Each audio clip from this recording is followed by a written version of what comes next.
શ્રી રાધાચરિત્રની કથાને આગળ વધારીએ. વાસુદેવની વાસ્તવિક વ્યથા. કૃષ્ણ ભવન પર પહોંચ્યા બાદ શ્યામ સુંદર પાદ પ્રક્ષાલન અને વસ્ત્ર પરિધાન વિધિ પતાવીને જ્યારે પોતાના શયન કક્ષમાં પધાર્યા ત્યારે અતિથિ માટેના નિયત કક્ષમાં જઈને દૈહિક કર્માદિથી પરવારી પૂર્ણ સ્વસ્થ થયેલા દેવર્ષિ નારદ તો પ્રભુના દિવ્ય શયન કક્ષમાં ક્યારનાએ આસનસ્થ થઈ ચૂક્યા હતા. એટલું જ નહીં, નિત્ય નિયમ મુજબ પૂર્વાભિમુખ ગોખના સ્વામીના આરાધ્ય દેવની સુવર્ણ પ્રતિમા સમક્ષ પ્રણિપાત કરીને દેવી રૂકમણીજીએ તો અગર ચંદન ધૂપદીપ કરીને શયનકક્ષના વાતાવરણને પ્રફુલ્લિત, સુવાસિત અને મઘમઘતું પણ કરી દીધું હતું. પ્રસન્ન ચિત્તે શ્રીકૃષ્ણે સર્વપ્રથમ તો પોતાના આરાધ્ય દેવની અભિવંદના કરી. પછી રૂકમણીના આદેશાનુસાર હાજર થઈ ગયેલી સેવિકા પાસેના સુવર્ણ થાળમાંથી શીત દૂધનો એક કટોરો પોતાના સ્વહસ્તે પ્રભુએ ભક્ત નારદને આપ્યો અને બીજો કટોરો સ્વામી જાતે પટરાણીને આપવા હાથ લંબાવે તે પહેલાં તો સસ્મિત વદને મહારાણીએ આગળ વધીને થાળમાંનું રત્નજડિત દુગ્ધપાત્ર પ્રભુના જમણા કરમાં પકડાવી દીધું અને થાળમાં વધેલો પોતાનો દૂધ પ્યાલો સ્વયં ઉપાડી લઈને તેમણે ઈશારાથી સેવિકાને ત્યાંથી વિદાય થવાની સૂચના આપી. દુગ્ધપાન પતી ગયા બાદ શ્રીકૃષ્ણ જાતે ચર્ચાનો દોર હાથમાં લઈ લેતા કહ્યું કે હે શ્રેષ્ઠ મુનિ નારદ, આ પૃથ્વીલોકના માન સમુદાયમાં પ્રવર્તેલો માયામોહ પણ જાણવા જેવો હોય છે. અહીં પ્રત્યેક સંસારી મા બાપના અંતરની એક જ મહેચ્છા હોય છે કે જ્યારે તેઓ કોઈ સામાજિક કે ધાર્મિક ક્રિયાકાળની વિધિ કરતા હોય ત્યારે તેમના સગા વહાલા પુત્ર પરિવાર, મિત્ર મંડળ સહિત તમામ સ્વજનો એ માંગલિક પ્રસંગે ઉપસ્થિત હોય. એમની નજર સામે જ બધી વિધિ પ્રવિધિ થાય અને ઉપસ્થિતિ સ્વજન સમુદાય પણ પુણ્ય કાર્યમાં યથાશક્તિ યોગદાન આપે. માનવીય વ્યવહારની આ ગતિવિધિથી પિતા વસુદેવ અને મા દેવકી પણ મુક્ત રહી શક્યા નથી. તેમની પણ આ જ અંતરેચ્છા છે. યોગાનો યોગ તો જુઓ, મારી તમામ પત્નીઓ અત્યારે દ્વારિકામાં જ ઉપસ્થિત છે. એટલું જ નહીં, પુત્ર પ્રદ્યુમ્ન અને માયાવતી તથા પૌત્ર અનિરુદ્ધ અને ઉષા પણ હમણાં અહીં જ છે. વળી બલરામ અને રેવતી ભાભી પણ તીર્થયાત્રા કરીને પાછા આવી ગયા છે. તેથી દ્વારિકાના આ વિશાળ રાજમહાલયમાં નિવાસ કરતા અમારા તમામ સ્વજનો આ શુભ પ્રસંગે રોહિણીમાં, દેવકીમાં અને વાસુદેવજીની છત્રછાયા હેઠળ વિદ્યમાન છે. હવે પ્રશ્ન રહ્યો દીકરી જમાઈનો. દેવયોગે સુભદ્રા તો અત્રે મોજૂદ છે જ અને ધનંજય પણ આજકાલમાં અહીં આવી પહોંચ્યા જ સમજો. નારદજી સહર્ષ બોલી ઉઠ્યા, પાંડવ શ્રેષ્ઠ અર્જુન શું અત્રે આવી રહ્યા છે? ધન્ય પ્રભુ, હું એમને મળવા માટે તો અત્રેથી સીધો હસ્તિનાપુર જવાનો હતો. ચાલો, મારો ફેરો અહીં જ સફળ થઈ ગયો. પરંતુ પ્રભુ, મેં તો સાંભળ્યું કે પાંડવો અત્યારે કુરુક્ષેત્રની એ રણભૂમિ પર કે જે 18 અક્ષોહિણી સેવા સહિત સમસ્ત કૌરવકુળના રક્તપાતથી શોણિત ભીની બની ગઈ છે તે શાપિત સ્મશાન ભૂમિ પર ચિરનિદ્રામાં પોઢેલા તમામ મૃતાત્માઓની શાંતિ માટે એક શાશ્વત શાંતિ મહાયજ્ઞનું અપૂર્વ આયોજન કરી રહ્યા છે. આ સંજોગોમાં ધનુર્ધર અર્જુનનું આટલે દૂર અહીં સુધી આવવું? નારદજીની શંકા નિર્મૂળ કરવા અચ્યુત અધવચ્ચે બોલી ઉઠ્યા, હું તમને એ જ કહેવા જતો હતો દેવર્ષિ, તમે જે સાંભળ્યું છે તે સાચું જ છે. મહાભારતના મહાવિનાશકારી યુદ્ધથી પાંડવો જરાય સુખી નથી અને એમના વિજયનો આનંદ તો ક્યારનો એ શોકમાં પરિણમી ચૂક્યો છે. ગંગાપુત્ર ભીષ્મ જેવા પિતામહ, આચાર્ય દ્રોણ જેવા ગુરુવર અને કૌરવો બાંધવો સહિત સેંકડો આત્મજનોના મૃત્યુ પોતાની નજર સમક્ષ થયેલા જોઈને જાગેલો વિષાદ હજી પાંડવોના હૃદય પરથી દૂર થયો નથી અને તેથી મૃતાત્માઓની શાશ્વત શાંતિ માટે આ મહાયજ્ઞ યોજાઈ રહ્યો છે. વળી એ જ દિવસોમાં કુરુક્ષેત્રે યોજાનારા કુંભમેળા નિમિત્તે યમુના તટે પિતૃતર્પણ વિધિ કર્યા પશ્ચાત મને લાગે છે કે જ્યેષ્ઠ પાંડુપુત્ર યુધિષ્ઠિરના વિષાદગ્રસ્ત શોકાતુર હૃદયને પણ જરૂર શાંતિ પ્રદાન થશે. પરંતુ મુનિવર, એ મહાયજ્ઞ અને કુંભમેળા આડે તો હજી ઘણો સમય બાકી છે. વળી આ બંને ભવ્ય પ્રસંગો સાંગોપાંગ પરિપૂર્ણ થાય તે માટે સર્વાંગ સુંદર વ્યવસ્થાને લગતી કેટલીક મહત્ત્વની સૂચનાઓ લઈને અત્રેથી મેં ઉદ્ધવને ક્યારનાએ પાંડવો પાસે મોકલી આપ્યા છે. તેથી મને લાગે છે કે ઉદ્ધવની સાથે યાદવકુળના જમાઈરાજ અર્જુન કુંતાફોઈના ખાસ આગ્રહથી અમને સપરિવાર આ યજ્ઞમાં પધારવા આમંત્રણ આપવા અત્રે આવી રહ્યા છે. કુરુક્ષેત્રનું રણક્ષેત્ર હવે સાચા અર્થમાં ધર્મક્ષેત્ર બની રહ્યું છે. એ સમાચાર પ્રભુ પાસેથી સાંભળીને ભક્ત શિરોમણી નારદ અત્યંત હર્ષવિભોર થઈ ઉઠ્યા.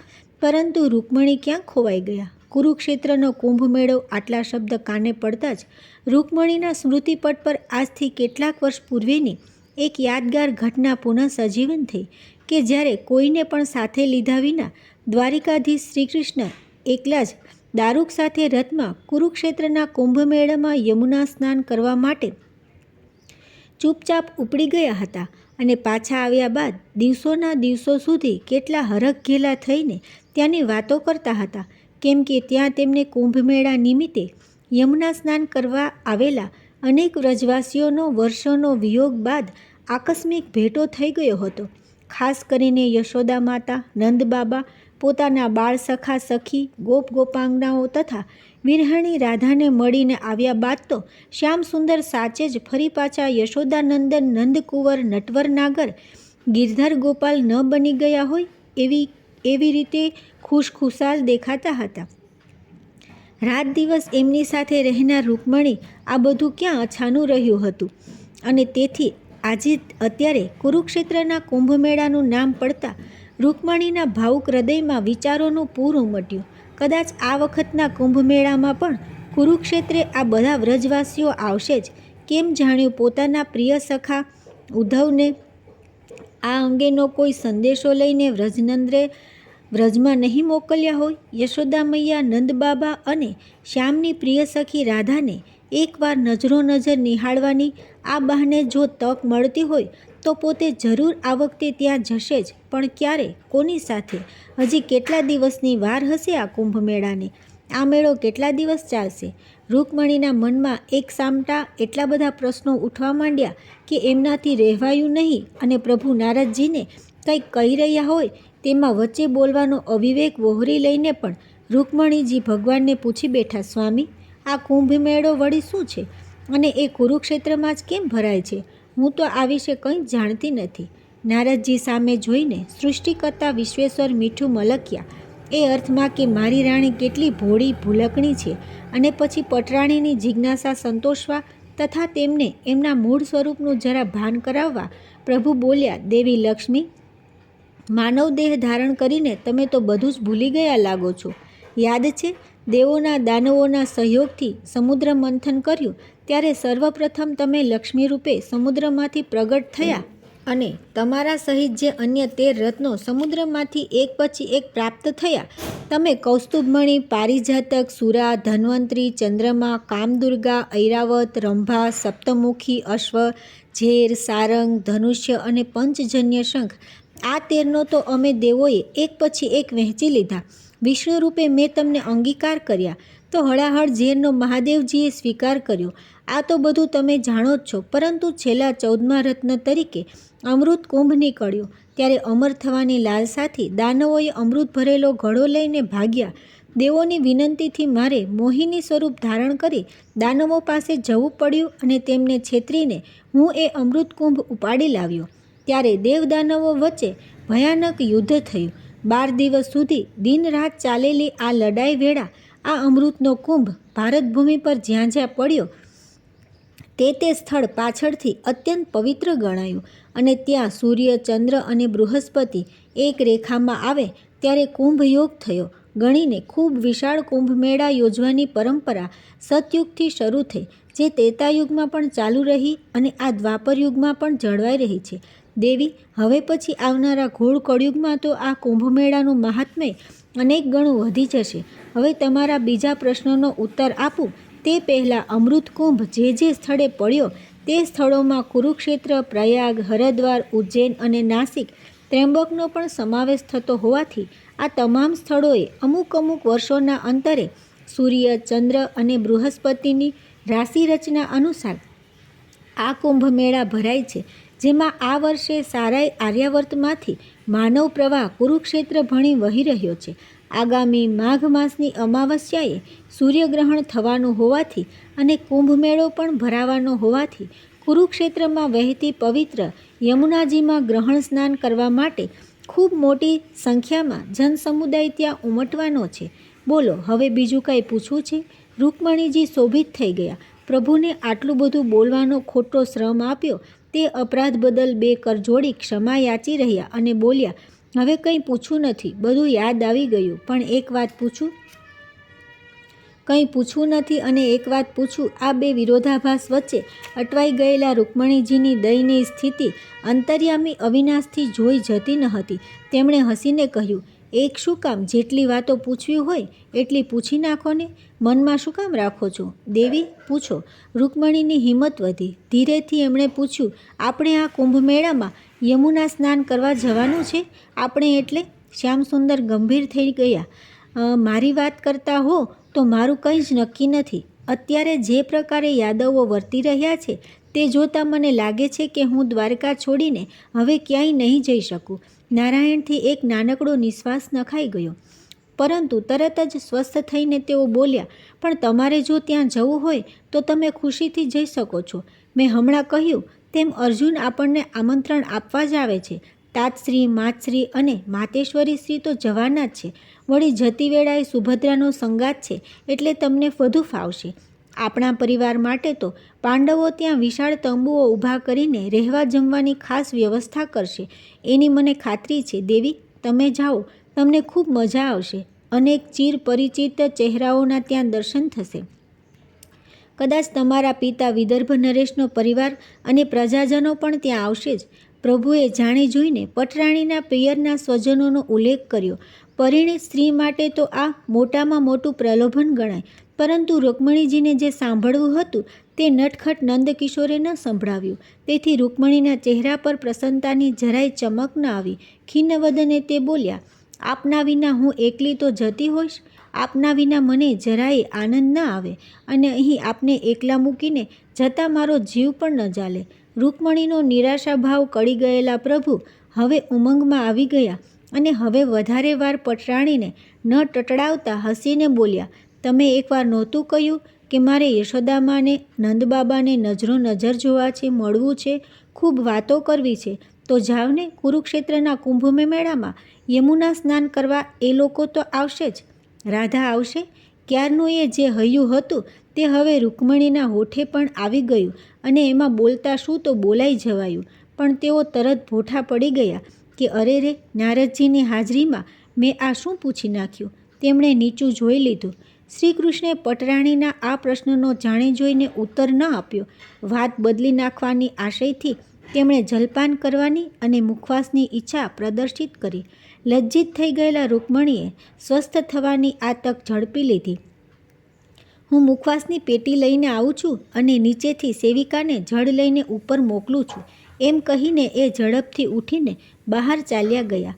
આજ બપોરના દ્વારિકામાં આવ્યા ત્યારથી માંડીને અત્યારની ઘડી સુધી એક ક્ષણ માટે પણ જેમને ભગવાન સાથે એકાંતમાં જ્ઞાનગોષ્ઠી કરવાની તક નહોતી મળી ને નારદ મુનિએ પટરાણી વિદાય થયા કે તરત જ થોડા સમય માટે મળેલ આ એકાંતનો લાભ લેવા ઝડપથી પૂછી નાખ્યું, પ્રભુ, મહાદેવીના પ્રશ્નનો આપે જવાબ ન આપ્યો, એમ કેમ?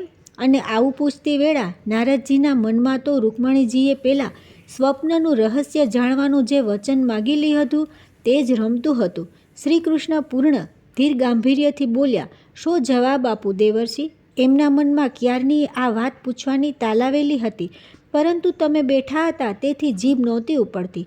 મુનિવર, મને ઘણીવાર એવો વિચાર આવે છે કે સ્વર્ગના દેવ દેવતાઓને પણ જે દેહ ધારણ કરીને આ ધરતી પર પુનઃ પુનઃ અવતારવાનું મન થાય છે, એ માનવ દેહમાં સ્મૃતિ વિસ્મૃતિની એવી તે કેવી બ્રહ્મજાળ બ્રહ્માજીએ રચી છે. એ ક્યારેક વરદાન પણ બની જાય છે અને ક્યારેક અભિશાપ પણ. સામાન્ય નરનારી માટે તો જાણે સમજ્યા કે યાદ ન રાખવા જેવું સતત યાદ રાખ્યા કરે અને ન ભૂલવા જેવું સાવ ભૂલી જાય. પરંતુ તમે જોઈ રહ્યા છો કે દેવી રૂકમણી અન્ય 7 દેવીઓ કે જે આ કૃષ્ણાવતારમાં મને સહાયરૂપ થવા ગોલોકમાંથી અને વિષ્ણુલોકમાંથી આ પૃથ્વી પર માનવ સ્ત્રી દેહ ધારણ કરીને મારી સહધર્મચારિણી બનવા અવતરી છે, તે જ્યારે આ સ્મૃતિ વિસ્મૃતિની બ્રહ્મજાળમાં અટવાઈને મને પૂછે છે અને રોહિણીમાને પણ પૂછવા દોડી જાય છે કે આ રાધા કોણ છે, શ્યામસુંદર સાથે એના એવા તે કેવા ગાઢ સંબંધ છે કે અમારા સ્વામીજી હજી પણ એને ભૂલી શકતા નથી? ત્યારે નારદજી, મને એક બાજુ હસવું આવે છે અને બીજી બાજુ અત્યંત દુઃખ પણ થાય છે. ત્રિકાળદર્શી અને સર્વજ્ઞ નારદજી તો બધું જ જાણતા સમજતા હતા અને તેથી પ્રભુના આ પ્રશ્નનો ઉત્તર એમણે ધાર્યું હોત તો કર્મના સિદ્ધાંત અનુસાર સૂક્ષ્માતિ સૂક્ષ્મ વિશ્લેષણ કરીને આપી શક્યા હોત. પરંતુ પ્રભુએ જાણી જોઈને ઉપાડેલી ગૂઢ તત્વજ્ઞાનને સ્પર્શતી આ ચર્ચામાં નારદજી અત્યારે પડવા નહોતા માગતા, કેમ કે એમના મનમાં તો આજ બપોરની લીલાની પશ્ચાત ભૂમિકામાં રહેલું પહેલું સ્વપ્ન રહસ્ય જાણવાની જ તીવ્ર ઝંખના હતી. તેથી પ્રભુએ ઉપાડેલી ચર્ચાને ઈચ્છિત ગતિ આપવાના ઈરાદાથી મુનિવર વધ્યા. પ્રભુ, અવિવેક ગણાય તો માફ કરજો, પણ આ અવસ્થાએ આ પણ એવી લીલાઓ કરો છો કે સૌના મનમાં શંકા કુશંકાઓ અને ગડમથલ ઊભી ન થતી હોય તો એ થાય, પછી એમાં કોઈનો શું વાંક? શ્યામ સુંદર સસ્મિત બોલ્યા, નારદજી, અવસ્થા બાલ્ય હોય કે જરા મને ક્યાં સ્પર્શે છે? અને તમે તો જાણો જ છો કે કોઈ પણ હેતુ કે કારણ વિના આ કૃષ્ણાવતારમાં મેં એક પણ લીલા કરી છે ખરી? નારદજીએ સંમતિ સૂચક મસ્તક નમાવ્યું એટલે શ્રીકૃષ્ણે ભાવાવેશમાં આગળ ચલાવ્યું. મુનિશ્રેષ્ઠ, કેવળ તમે જ નહીં, બધા સ્વજનો સમુદાય પણ સારી રીતે જાણે છે કે ગોલકેશ્વરી શ્રી રાધિકાજી મારા અંગભૂતા મહાભાવરૂપા સ્વરૂપભૂતા આહલાદની શક્તિ છે. એટલું જ નહીં, મારા પરમ પરમેશ્વરી પ્રકૃતિ પણ એ જ છે. છતાં આ લોકો શ્રી રાધાજી સાથેના મારા દિવ્ય અલૌકિક અને આધ્યાત્મિક સંબંધને પોતપોતાના ભૌતિક માનવચિત માપદંડથી માપીને અમારા વિશે કેવી ભ્રામક ભ્રમણાઓ સેવે છે તે જોઈને હું વ્યથિત થઈ જાઉં છું. બીજા બધા તો ઠીક, મારી અષ્ટરાણીઓ પણ આમાંથી બાકાત નથી રહી શકતી. ત્યારે તો મારી મનોવેદના અનેક ગણી વધી જાય છે. પછી તમે જ કહો, હું આવી લીલા ન કરું તો બીજું શું કરું? નારદજીને સરસ મોકો મળી ગયો. તેમણે વિનમ્ર ભક્તિભાવથી પૂછી નાખ્યું, પ્રભુ, આપે એવી તે કેવી લીલા ગઈકાલ રાત્રે કરી કે આજે આ બધાની આવી દશા થઈ ગઈ? દાસ પર અનુગ્રહ કરીને આપ એ વિશે કંઈક કહો તો મારી ઉત્કંઠાનું પણ શમન થાય. અંતર્યામી અવિનાશે સહેજ મલકાટ સાથે કહ્યું, મુનિશ્રેષ્ઠ, તમે પાછા આ માયામાં ક્યાં લપટાયા? ભલે, તમારી ઉત્કંઠાનું શમન તો મારે કરવું જ જોઈએ, પરંતુ હમણાં નહીં. જેમણે તમારામાં આ ઉત્કંઠા જગાવી છે તેમને આવવા દો. એમની હાજરીમાં હું કહું એટલે એમના આત્માને પણ શાંતિ થાય. નારદજી એવા ભોઠા પડી ગયા કે પ્રભુની સામે જોઈ પણ ન શક્યા. ભગવાને હસીને કહ્યું, આ બધી પણ લીલા જ છે એમ સમજો તો તમારી જિજ્ઞાસા શાંત થઈ જશે. પરંતુ રૂકમણી પાછા ફરે એ પહેલાં મારે તમને એક ખાસ વાત કહેવાની છે. એ મને કહી દેવા દો, પછી કદાચ મોકો મળે યા ન મળે. પ્રભુની ખાસ વાત સાંભળવા નારદજી પુનઃ સ્વસ્થ થઈ ગયા. ત્યાં તો દ્વાર ભણી કોઈનો પદ્રવ થતાં શ્યામસુંદરે એ તરફ જોયું. થાળમાં જળપાત્ર લાવેલી સેવિકા અંદર આવવાની આજ્ઞા માંગી રહી હતી. પ્રભુએ ઈશારાથી અનુજ્ઞા આપી અને પોતે તથા નારદજીને જલપાન કરી લીધું એટલે પાણીના તથા દૂધના ખાલી કટોરા ઝટપટ થાળમાં મૂકીને દાસી વિદાય થઈ ગઈ. હવે નારાયણે નારદજીને ધીમા અવાજે કહ્યું, દેવર્ષિ, હજી તો હું અને રાધા બંને આ ધરતી પર હયાત છીએ. એટલું જ નહીં, અમારી વ્રજભૂમિની બધી લીલાઓ નજરો નજર નિરખનારી કેટલીય વ્યક્તિઓ, રોહિણીમાં, યશોદામૈયા, નંદબાબા, દાઉજી, અનેક ગોપગોપીઓ વગેરે આ ભૂખંડ પર જીવિત છે. છતાં આ લોકોને અને બીજા અનેકને અમારી વચ્ચેનો આ પવિત્ર અને દેવી સંબંધ જો માનવ સહજ લાગતો હોય, અર્થાત એક માનવ પુરુષને એક માનવ સ્ત્રી સાથે જે જાતનો સંબંધ હોય તેવો લાગતો હોય, તો હે મુનિવર, જ્યારે અમે અહીંથી ગોલોકમાં સીધાવી જઈશું ત્યાર પછી આવી રહેલા હળાહળ કળિયુગમાં તો લોકો રાધા અને કૃષ્ણ વિશે કેવું જોડી કાઢશે અને અમારી વચ્ચેના સંબંધો અંગે તો કોણ જાણે કેવીય કલ્પનાઓ ઊભી કરશે. આ બધું વિચારું છું ત્યારે સાચું કહું છું મુનિરાજ, ઘડીભર તો મને આ ભૂખંડની સમસ્ત માનવજાત પ્રત્યે ઘૃણાની લાગણી જન્મે છે, પરંતુ બીજી જ ક્ષણે મારો આક્રોશ ઠંડો પડી જાય છે. એ યાદ આવી જતાં કે મેં આ પૃથ્વી પર યુગે યુગે અવતારવાનો ગીતામાં કોલ દીધો છે. તેથી હે નારદજી, એક ખાસ વાત અત્યારે મારે તમને ખૂબ ગંભીરતાથી કહેવી છે. નારદજી મંત્રમુગ્ધ થઈને એક ચિત્તે પ્રભુની હૃદયવાણી સાંભળી રહ્યા હતા. ખાસ વાત સાંભળવા માટે તો હવે તેઓ અત્યંત આતુર થઈ ગયા હતા. શ્યામસુંદરે ખૂબ ધીમા અવાજે કહેવા માંડ્યું, વીણા પાણી, દ્વાપરયુગ અને કળયુગ વચ્ચેના આ સાંપ્રત સંધિકાળે તમે કંઈક એવું કરો કે આ ભારત ભૂમિના ભાવિ પ્રજાજનો મને અને શ્રી રાધાને સાચા અર્થમાં સમજે. એટલું જ નહીં, પ્રેમલક્ષણા ભક્તિના સાક્ષાત મૂર્તિરૂપ શ્રી રાધાજી પ્રત્યે લોકોમાં અનન્ય અહોભાવ અને ભક્તિભાવ જાગે. નારદજી, હું તો એટલે સુધી કહેવા માગું છું કે કળિયુગના લોકો મારી ભક્તિ નહીં કરે તો મને જરાય વાંધો નથી, કેમ કે કૃષ્ણાવતારમાં મેં રામાવતાર જેવી કોઈ આદરણીય કે અનુકરણીય મર્યાદાઓનું પાલન નથી કર્યું. ઉપરથી કેટલાક એવા મારા કામ પણ કરવા પડ્યા છે કે જે પરત્વે હું ખુદ ઈચ્છું છું કે કોઈ મારું અનુકરણ ન કરે અને મારા જેવી લીલા કરવાની કોઈ ભૂલે ચૂકે પણ પ્રયત્ન ન કરે. પરંતુ મારી ખુદની પણ જે આરાધ્ય દેવી છે અને જે પોતે મારી આહ્લાદની શક્તિ સ્વરૂપા છે તે રાધાજી તો ગોલોકમાં એમને મળેલો માનવ યોનિના 100 વર્ષના મારા વિયોગનો શાપ એક નિમિત્ત રૂપે સહર્ષ સ્વીકારી લઈને મન કર્મ વચનથી મારી એવી અભૂતપૂર્વ ભક્તિ આ દ્વાપર યુગમાં જીવનભર કરી છે કે એવી નિષ્કામને નિસ્વાર્થ ભક્તિ ન તો ભૂતો ન ભવિષ્યતી. અને તેથી હે મુનિશ્રેષ્ઠ, મારી આ ભાવના પર ચિંતન કરીને તમે અહીં દ્વારિકામાં નિવાસ કરો. એટલા દિવસો દરમિયાન કોઈ એવી સંગીન ભૂમિકાનું નિર્માણ કરો કે શ્રી રાધાજીની આ પ્રેમલક્ષણા ભક્તિ યાવચંદ્ર દિવાકરો આ ભૂખંડ પર ઝળહળતી રહે. આટલું કહેતા તો યોગેશ્વર શ્રીકૃષ્ણ એવા લાગણીવશ થઈ ગયા કે એકદમ ઊભા થઈને બહાર ઝરૂખામાં ચાલ્યા ગયા.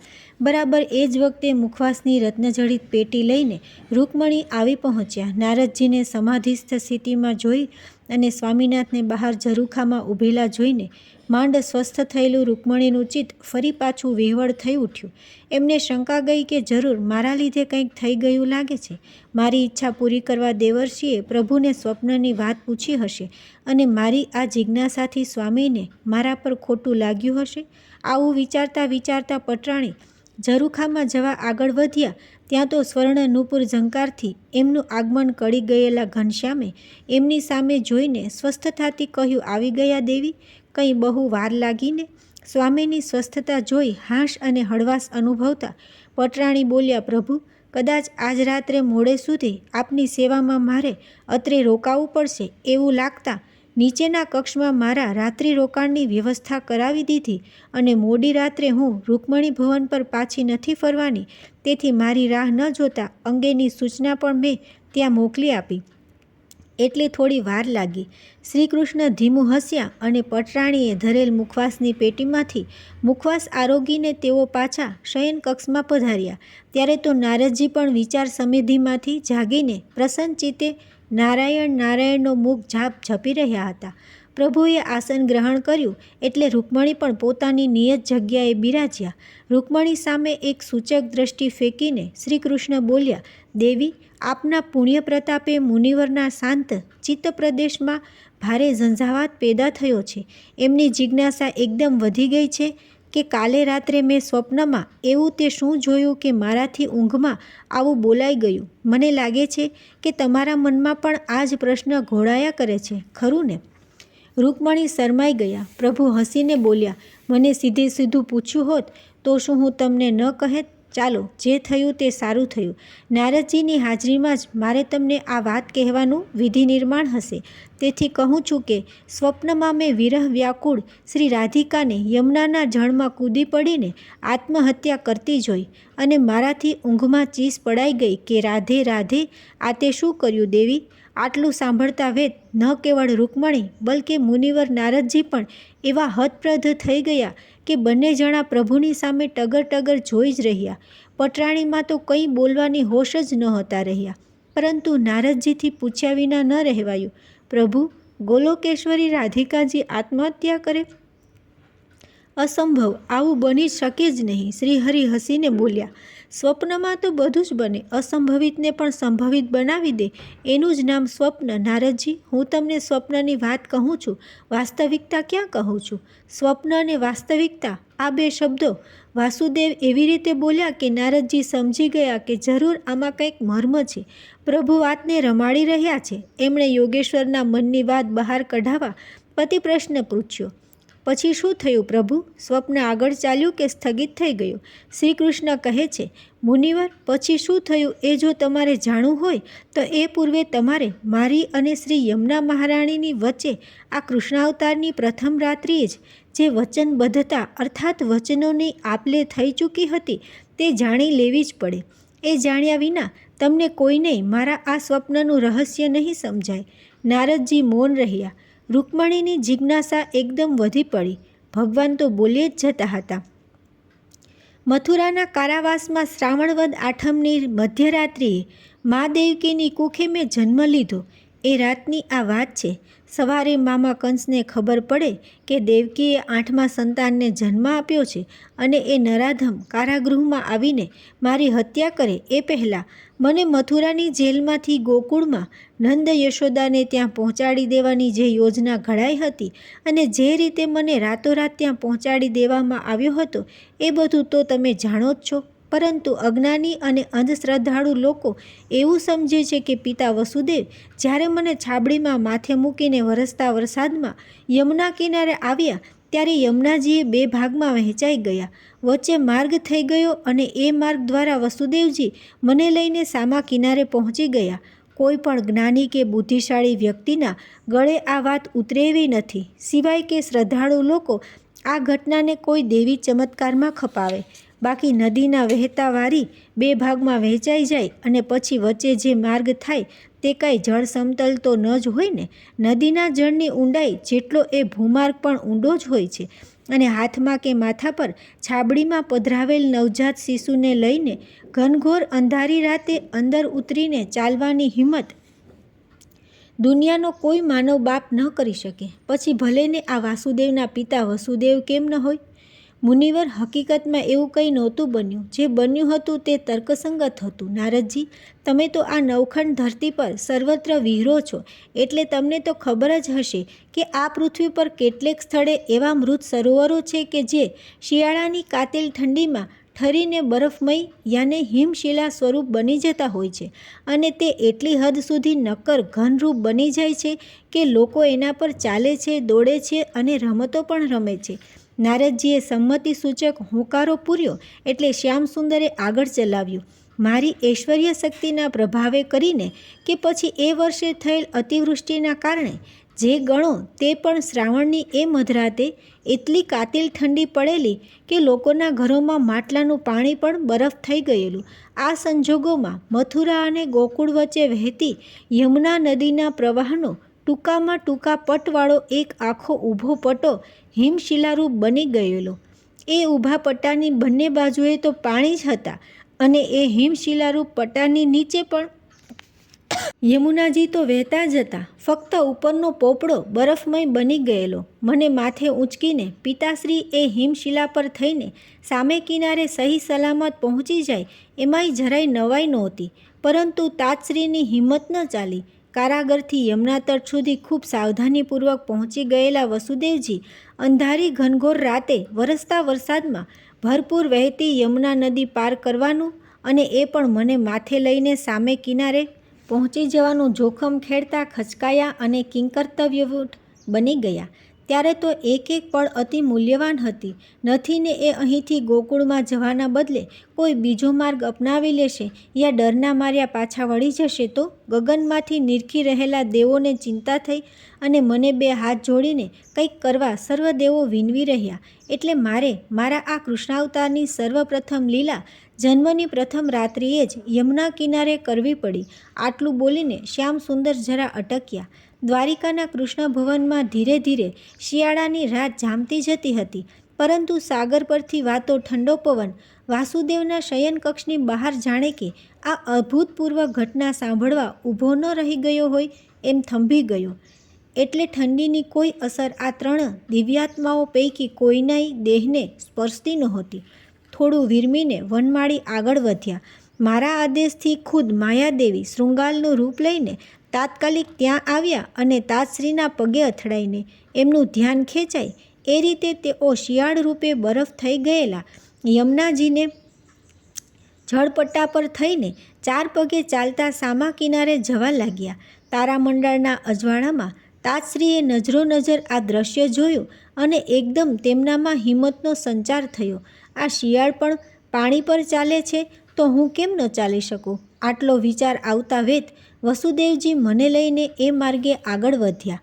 લગભગ અડધી યમુના પાર થઈ હશે ત્યાં ગોલોકની આ શાપિત દેવી વિરજા કે જે ત્યાં મારી અનન્ય ભક્ત અને પ્રીતિપાત્ર હતી અને શાપવશ યમુના રૂપે આ ધરા પર અવતરિત થઈ હતી, તેના મનમાં એક વિચાર ઝબક્યો. ગોલોકેશ્વર, મારા પ્રાણેશ્વર, પરબ્રહ્મ પરમાત્મા મારી છાતી પર થઈને આમ ચાલ્યા જાય છે ને હું જોઈ રહું? હું અભાગણી શું એમને એક આલિંગન પણ ન આપી શકું? એકવાર ગળે લગાડીને થોડું વહાલ કરવાનો પણ શું મને હક નથી? હજી તો સ્વામી મારા અધિકાર ક્ષેત્રમાં છે. જો જરા વિલંબ કરીશ તો હમણાં સામે પાર પહોંચી જશે. લાવને, સૌ પહેલાં લાલાને લાડ લડાવવાનો લાહવો હું જ લૂંટી લઉં. અને આવો વિચાર આવતાની સાથે જ અમારી જમણી બાજુએથી શ્રી યમુના મહારાણી એક એવા જોરદાર મોજાની છાલક મારી કે એ મોજા સાથે છાબડીમાંથી ઉચકાયેલો હું ડાબી બાજુએથી પાણીમાંથી 2 હાથ બહાર કાઢીને ઊભા રહેલા યમુનાજીના પ્રેમાળ બાહુમાં ઝીલાયો અને વિરહ વ્યાકુળ શ્રી યમુનાજીએ મને એકદમ છાતીએ વળગાડીને અપરંપાર ચુંબનોથી નવડાવી દીધો. મને છાબડીમાંથી નદીમાં ફેંકાઈ ગયેલો જોઈને પિતા વસુદેવ તો બેબાકડા અને હાંફળા પાફડા થઈ ગયા, પરંતુ આ બાજુ હર્ષ વિભોર થઈ ગયેલા યમુનાજી તો મને આલિંગન પર આલિંગન આપીને ઉન્નત આનંદ નૃત્ય કરી રહ્યા હતા. તેઓ તો મને છોડતા જ નહોતા. આ બાજુ પિતાશ્રીની વ્યાકુળતા અને વ્યથા મારાથી જોયા જતા નહોતા અને હજુ તો તેમને ગોકુળમાં મને હેમખેમ પહોંચાડી દઈને પાછું મથુરાના કારાગૃહમાં પરોઢ થાય તે પહેલાં પહોંચી જવાનું હતું. તેથી મેં યમુનાજીને કહ્યું, યમને, બસ હવે બહુ થયું. જોતા નથી તાતશ્રી કેટલા બેબાકડા થઈ ગયા છે. ચાલો હવે મને જલ્દી એમના માથા પર પાછા મૂકી દો, નહીં તો એ ક્યાંક મને શોધવા જળમાં કૂદી પડશે. વિરહ ઘેલા યમુનાજી અશ્રુભરી આંખે બોલ્યા, નાથ, આપની આજ્ઞા શિરોમાન્ય અને શિરોધાર્ય, પરંતુ જતા પહેલાં એક વચન આપતા જાઓ. મેં કહ્યું, માગી લો પ્રિય, જે માગો તે વચન આપું. યમુનાજી બોલ્યા, એટલું જ વચન માગું છું કે કૃષ્ણાવતારનું આપનું બાળપણ મારી સાનિધ્યમાં વીતે. એટલું જ નહીં, વ્રજભૂમિની આપની તમામ બાળલીલાઓ મારા કોઈને કોઈ કાંઠે કિનારે જ થાય. પ્રભુ, એવું મને વચન આપતા જાઓ, જેથી હું આપની એ અલૌકિક લીલાઓ નજરે નિહાળવાનો લાહવો તો લઈ શકું. યમુનાજીના હૃદયની ભાવના અને મારા પ્રત્યેની અસીમ લાગણીથી પ્રસન્ન થઈને મેં એમને તથાસ્તુ કહીને વરદાન આપ્યું. પણ પછી મને પણ તરત એક વિચાર આવ્યો, એટલે મેં એમને કહ્યું, યમુને, તમારે પણ મને સામેથી એક વચન આપવું પડશે. યમુના ગદગદ કંઠે બોલ્યા, આજ્ઞા કરો પ્રભુ. મેં કહ્યું, યમને, મારી આ અવતાર લીલામાં એક સમય એવો આવશે કે જ્યારે મારી નિત્ય પરાશક્તિ રૂપા પરમેશ્વરી શ્રી રાધાજીનો હંમેશના માટે ત્યાગ કરવો પડશે. તમે તો જાણો જ છો કે ત્રેતાયુગ રામાવતારમાં સીતાજી સ્વરૂપે મારા ધર્મપત્ની બનીને ગોલકેશ્વરી આ ભૂલોક પર અવતર્યા, ત્યારે તો એ મારી સાથે અયોધ્યાના રાજમહેલમાં મહારાણી તરીકે પણ રહેલા અને 14 વર્ષના વનવાસમાં પણ એ મારી જ સાથે રહેલા. તેથી રાવણ દ્વારા અપહરણ કરાયેલા તેઓ જેટલો સમય લંકામાં રહ્યા તે તથા પાછળથી લોકાપવાદને ખાતર મારે તેમનો ત્યાગ કરવો પડ્યો. તે સમયે ગણીએ તો કદાચ 10-12 વર્ષ જેટલો જ મારો દૈહિક વિયોગ એમને વેઠવો પડેલો. પરંતુ આ દ્વાપરયુગે કૃષ્ણાવતારમાં તો તેઓ શ્રી રાધાજી રૂપે તો ગોલોકમાંથી જ 100 વર્ષના મારા વિયોગનો શાપ લઈને ઉતર્યા છે. તેથી હે યમુને, વિયોગના એ સુદીર્ઘ કાળમાં એકમાત્ર તમારા ભરોસે જ હું એમને છોડીને જવાનો છું. જીવનભર તમે જ એનું આશ્રયસ્થાન અને આધારસ્થાન બની રહેશો, એટલું મને આશ્વાસન રહે. તે માટે હે દેવી, તમે મને વચન આપો કે મારાથી વિખૂટી પડી જનારી મારી ગોલોકેશ્વરી રાધારાણીનું આ માનવ અવતારમાં સર્વકાળે સર્વ પ્રકારે તમે રક્ષણ કરશો. ગદગદ કંઠે યમુનાજી બોલ્યા, પ્રભુ, મારું એવું અહોભાગ્ય ક્યાંથી કે આ કૃષ્ણાવતારમાં હું આપને કામ આવું. હું આપને અભય વચન આપું છું કે આપની અનુપસ્થિતિમાં હું આપના પ્રાણેશ્વરી, હૃદયેશ્વરી, પરમેશ્વરી શ્રી રાધાનું સહેજ પણ અમંગળ નહીં થવા દઉં. આપ હવે નિશ્ચિત થઈને પધારો અને આપના અવતાર કાર્યનો મંગલ પ્રારંભ કરો. આ પ્રમાણે પ્રતિવચનબદ્ધ થઈને શ્રી યમુના મહારાણીએ મને છોડતા પહેલાં ભક્તિભાવે પ્રગાઢ આલિંગન આપ્યું અને પછી પોતાનો જળ મોજારૂપી કર લંબાવીને મને પિતાશ્રીના મસ્તક પરની છાબડીમાં પ્રેમથી પોઢાડી દીધો.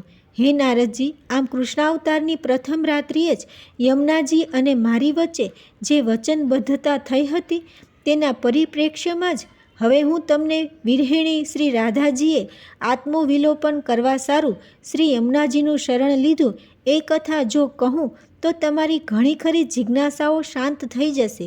એટલું જ નહીં, આ સ્વપ્ન હતું કે વાસ્તવિકતા એનો નિર્ણય તમે સ્વયં કરી શકશો. આટલું કહીને વાસુદેવ વિરમ્યા અને બરાબર એ જ વખતે રાત્રિનો બીજો પ્રહર પૂરું થયાની આલબેલ રાજમહેલના મુખ્ય ચોકીદારે પોકારી. કળિયુગની કરી કલ્પના, ચિંતિત છે અવિનાશ, રાધા ભક્તિનો વધે મહિમા એ અભિલાષ. પટરાણી નારદ ઉરે પ્રગટ્યો હર્ષોલ્લાસ, યમુનાજી યદુનાથનો અદ્ભુત પ્રેમ વિશ્વાસ. રાધે રાધે.